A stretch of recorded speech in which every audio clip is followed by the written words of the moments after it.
Aos 19 anos, um jovem chega ao Monte Athos, uma montanha isolada no norte da Grécia. Nela habitam monges cristãos ortodoxos que existem há mais de 1000 anos.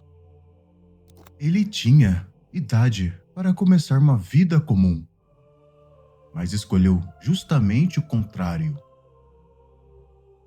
Uma vida onde tudo seria escasso, a comida seria pouca, o sono seria curto, as conversas seriam raras e até a própria vontade precisaria ser controlada. Naquele momento, ele não sabia que aquela escolha definiria os seus próximos 70 anos. Seu nome era Johann Gutsu. Ali, o dia é marcado por oração, trabalho simples, silêncio e repetição. Cada renúncia tem uma função, cada silêncio tem um peso, cada gesto repetido durante anos parece fazer parte de um treinamento que não busca formar homens mais fortes diante dos outros. Porém, formou homens mais atentos com a sua própria existência. Foi nesse ambiente que Jung entrou em 1926. Ele foi para uma pequena comunidade monástica ligada ao Monte Athos, onde a forma de vida era mais recolhida do que um mosteiro movimentado. Os monges vivem próximos, mas com bastante silêncio, simplicidade e isolamento. No começo, ele era apenas um jovem sendo formado por monges mais velhos.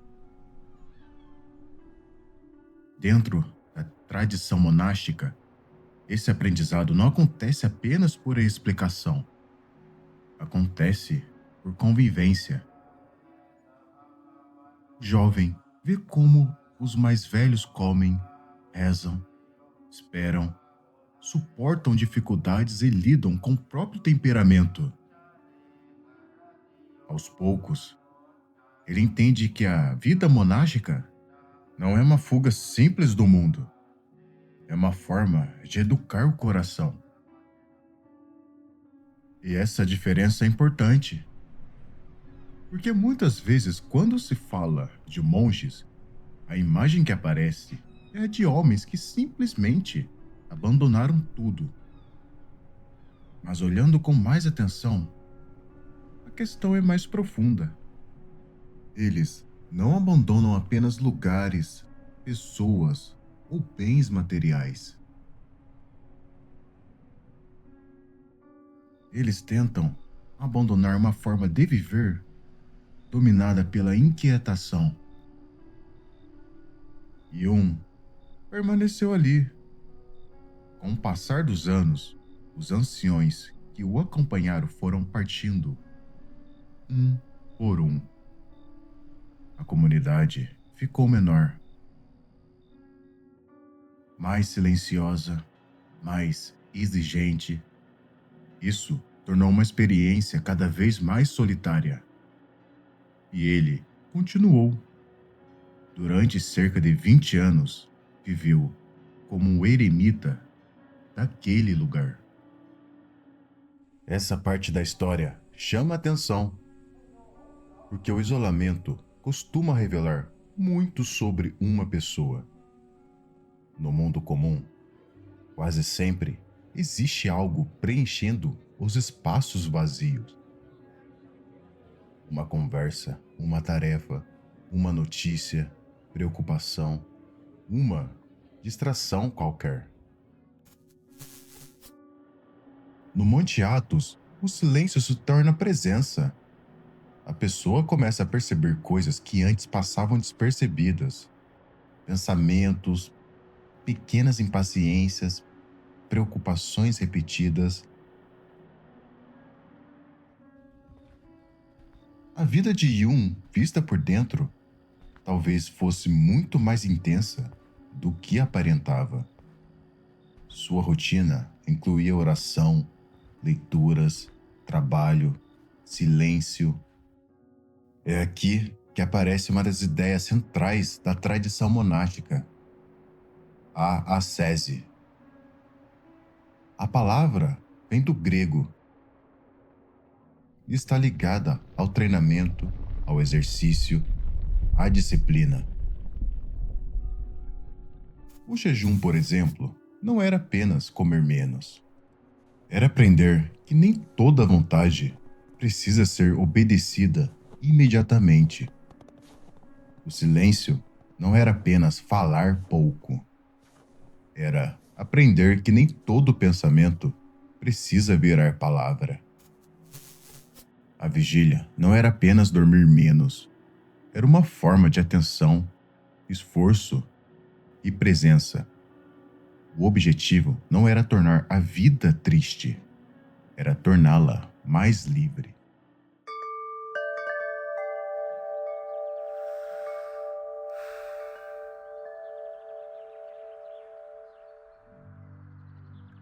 Enquanto Yun permanecia no silêncio do Monte Athos, o mundo lá fora mudava rapidamente.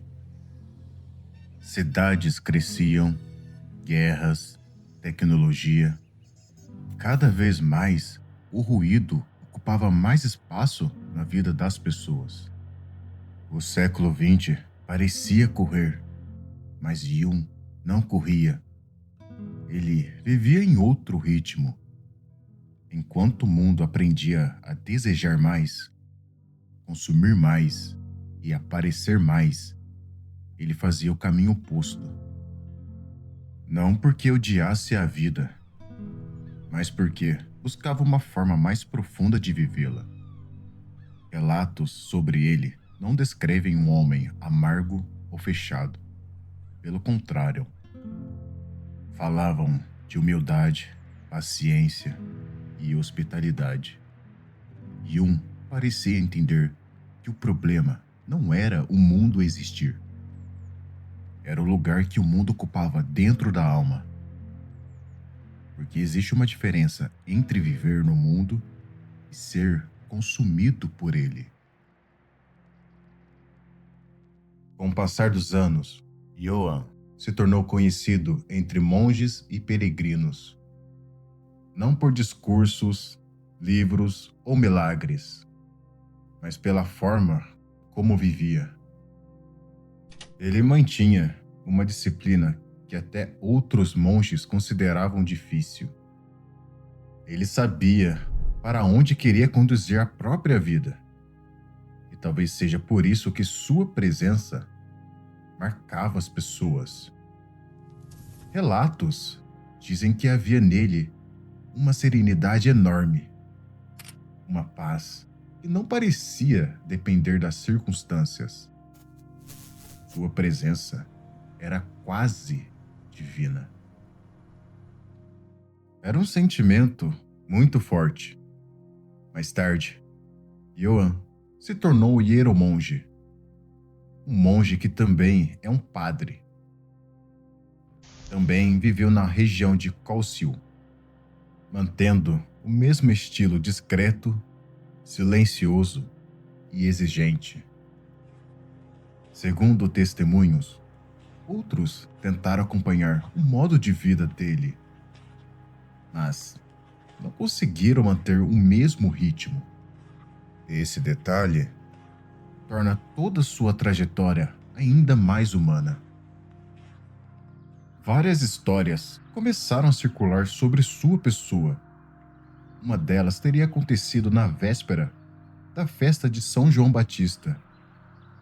Alguns monges precisavam de peixe para preparar a refeição da celebração, mas não conseguiam pescar nada. Depois de várias tentativas, foram até Yuan. O ancião teria dito para voltarem a um ponto específico da costa e pegarem o grande peixe que estava ali. A resposta parecia improvável. Eles já haviam tentado naquela região, mas mesmo assim obedeceram. Segundo o relato, ao voltarem, encontraram perto da margem um peixe grande o suficiente para alimentar os monges por 2 dias. O mais curioso é que conseguiram pegá-lo com as mãos sem resistência. E com o passar dos anos, também se dizia que Johann tinha discernimento espiritual. Quase percebia situações com clareza incomum, que enxergava coisas antes de acontecerem, que compreendia pessoas sem precisar de muitas palavras. Dentro da tradição cristã, isso é visto como o fruto de uma vida de oração, humildade e purificação. Johann foi lembrado, e isso diz muito. Ele não tentou se tornar conhecido.